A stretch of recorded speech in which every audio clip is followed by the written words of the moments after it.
Tom, the Ghost Hunter. Written by myself, voiced by Grayscale Voice. The house was a two-story, with a very questionable blue paint job.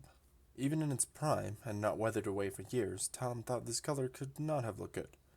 He walked up the sidewalk, overgrown with the spiked weeds that were native to the western region. Thankfully, he'd worn jeans. The patio's floorboards creaked as he stepped across them to open the door. He turned the key, then the knob, and the door opened. Tom noted that there was no creepy creaking noise like there usually was with these old houses. He stepped inside, noticing the piano, because, of course, there's a piano. The stairs to the second floor were directly ahead of him, which was an odd design choice for an architect to go with, but they probably knew better than him, he assumed. The door slammed behind Tom with seemingly no one there. He looked back at the old-timey oak door. Yep, right on cue. He looked over to the piano, and the keys started playing themselves, in an ominous melody. Yep, tacky piano. Do all of you always do the same haunting tricks? Got any fresh material? A chair hurled itself across the room, slightly gliding, not touching the wood floor itself, hitting the wall next to Tom. A piece of the pink-on-white floral paint chipped off and fell to the ground, while several other places cracked. He looked over at it and rolled his eyes. Nope, seen it before. He heard a deep, guttural growl, as every piece of furniture from the vases on the end tables to the entire grand piano started floating. Tom looked down at the small device attached to his hip. It was about the size and shape of a brick, and it had an indicator on it that read 55% paranormal power. Well, you're above average, but I've seen better. Why don't you just come out for a chat? He touched the antenna end of the device to the chair near him and the cracked wall. The device let out a sort of shock, and the chair fell back to the ground. Tom took a seat and looked around. He'd been doing this for 10 years now and was still only 25. He leaned his head against the wall and let out a deep breath. His long brown hair brushed the back of his neck, which tickled a little bit. Come on, don't make this a hassle, he said, staring at the ceiling. Another low-risk yet high-priced job.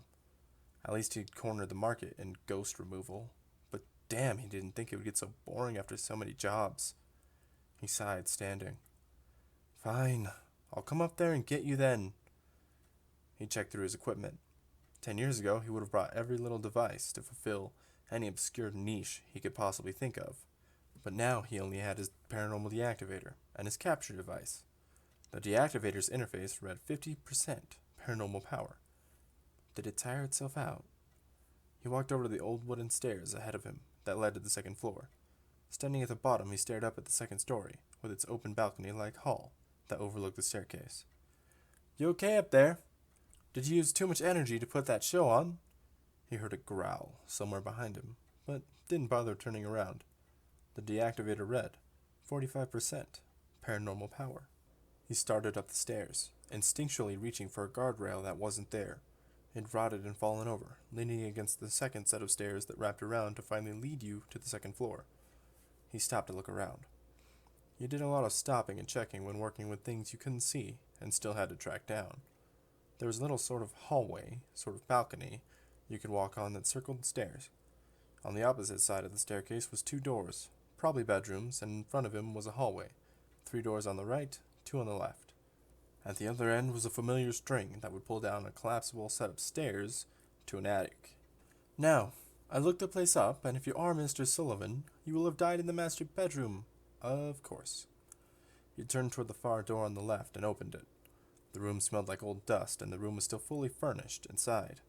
A lamp in the far right corner, and a bed next to it against the wall, and a nightstand on the other side. Directly across from Tom was a large window. On the wall to his left was another door. The master bathroom, according to the blueprint he'd looked over. Now, this is where you should be, right? So why don't we have that chat I suggested instead of me capturing you? A pair of red eyes seemed to open in front of the window, followed by a man's body apparating around them. Mr. Sullivan had died in his 40s, murdered by his business partner. He still had the hole in his chest from the shotgun blast. He wore a simple set of striped pajamas and had a head of blonde hair, not to mention the bluish-green glow around him. The hole seemed to leak blood onto the floor, as Mr. Sullivan levitated up, his own hair floating upwards. So, You want to chat? Or is this the final scare tactic? Tom looked down at the deactivator, and it read 50% paranormal power.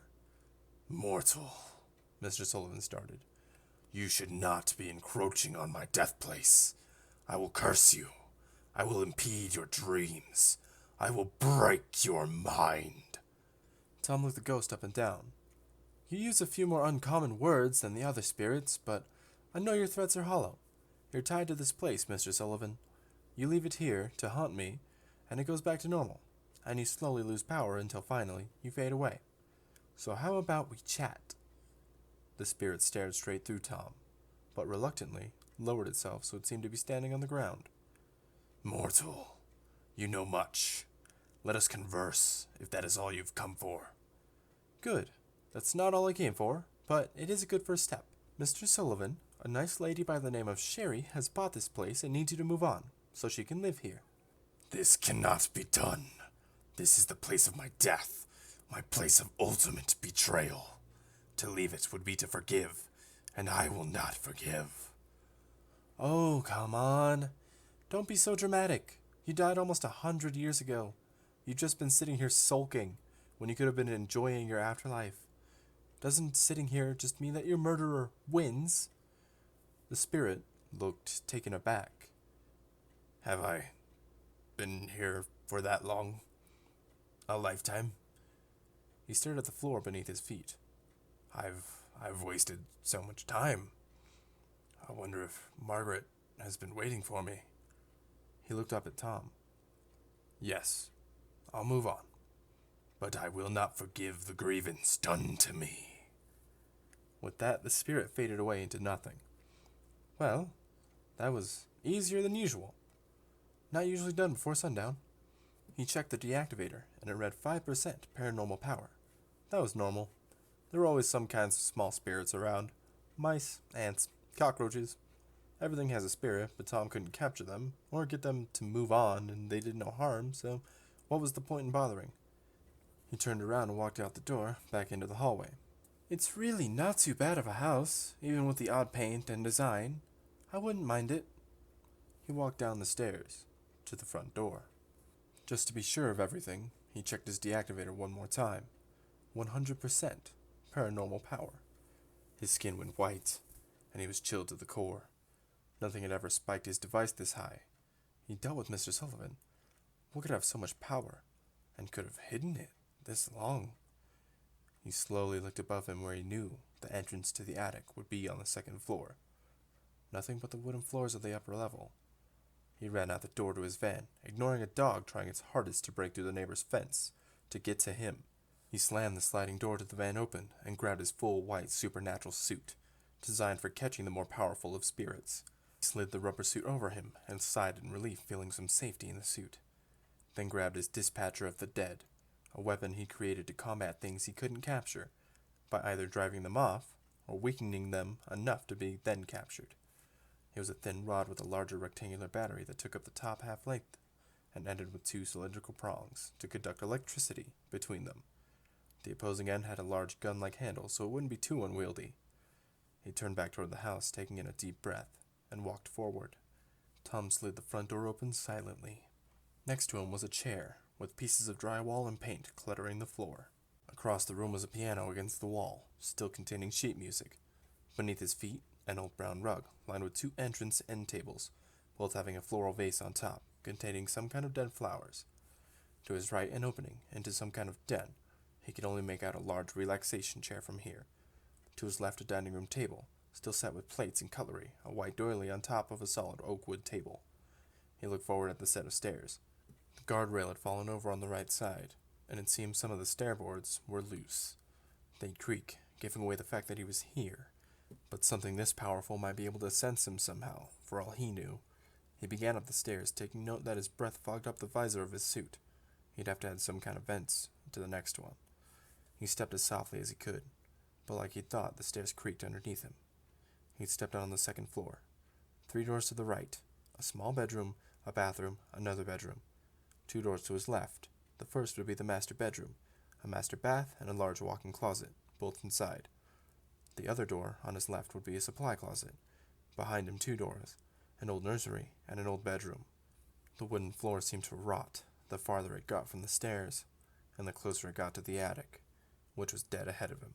He swallowed hard and mustered the courage to go forward, holding the dispatcher that's handle would be covered in sweat if it wasn't for the suit. One step forward, then a second, then a third.